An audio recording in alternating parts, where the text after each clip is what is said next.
All right, so a lot of information already, probably information overload. Apologies for that, but hopefully you're finding a lot of the content of value, and it's maybe just giving you a little bit more insight and knowledge behind nutrition. This video is going to focus in on how to spot a bad diet and also guidelines for effective weight management. Okay, so we're going to go into what to look out for, because the thing is, like, many of you have been on diets from kind of the general question that I asked, and I know a lot of you have tried various different diets and maybe not found that have worked for you for whatever reason.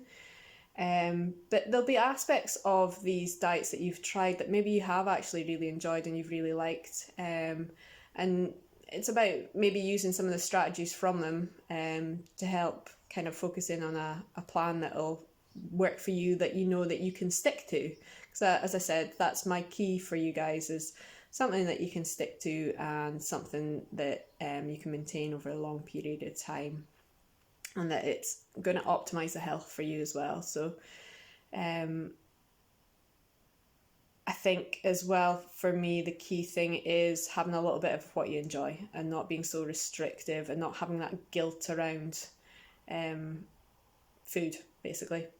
Don't attach this massive emotional sort of tie to it. It's hard not to, especially the way that we can being conditioned and the way that you've learned from when you were younger, and the things that you've heard people say or the things that you've read as well. It's really hard to kind of separate things like that, and I'll try and discuss some of the psychology of that in another video. But how to spot a bad diet, I'll try not go on too much because you'll probably get fed up with me always speaking. But how to spot a bad diet. So some of the key things, I'll just list them off. They provide fewer than 1,000 calories. I've already discussed in the video before this one why less than 1,000 calories is a big red flag. Okay, really detrimental. Another thing is that they promote fast weight loss. Okay, so let's say a stone in a week. I would say that fast is anything more than 2 pounds a week or a kilogram. Okay, so there's recommended guidelines as to how much weight you should lose within a week and the kind of calorie deficit that would be needed to get that. So that's a key thing. If they promote massive weight loss within a week or within a short time frame, then that's another red flag. It's not going to be healthy. It's not going to be sustainable for you. An unbalanced eating plan. So this is where they say cut out fat or cut out carbs. So I'm sure you can think of a few diets that promote that. But as I've said, each of these macronutrients are really important for the overall optimal health of your body. They serve essential functions within your body. So why would you cut them out or reduce them so low?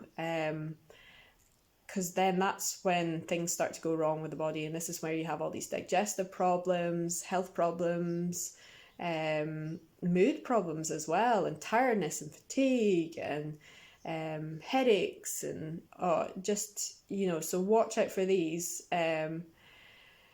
Also, the polar opposite of that is promotes unrestricted amounts of certain foods. So sometimes they could say, well, you can have as many burgers as you want if you cut out bread. And as I've said to you before, like, you need to get the right balance. Having too much of certain things is not going to be optimal for your health, as well as having too little of certain foods as well. So that's an important consideration to make, because you do often see these diets that say, oh, as long as you don't have this, you can have as much of this food as you want. And it's almost giving certain foods that good bad connotation again, that this is a good food. But over consuming any food, so any type of food, is still going to lead to issues. So all food contains calories of some sort. So if you eat unrestricted amount of certain foods, that's still lots of could be potentially lots of calories coming into your body. So does it fit into that balance equation of energy in versus energy out as well? And I think a fundamental thing for a lot of these diets that you need to watch out for is that it fails to make long-term changes to your eating habits and lifestyle.